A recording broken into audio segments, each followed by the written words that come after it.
I think that the growing influence of social media is going to help dismantle some of the more silly and demeaning stereotypes that we see in media, in advertising, and in global popular culture.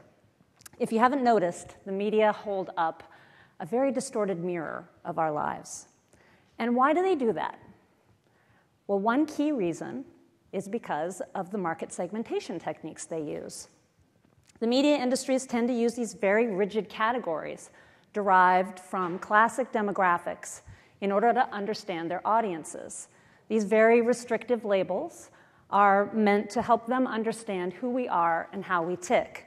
And it's all based on the color of our skin, how much money we make, our gender, how old we are, how much education we have.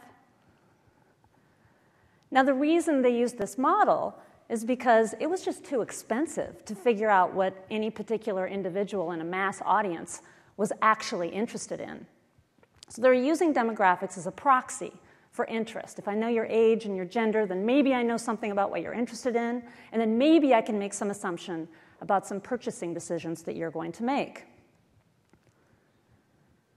So if you're ever trying to understand, why is our popular culture the way it is?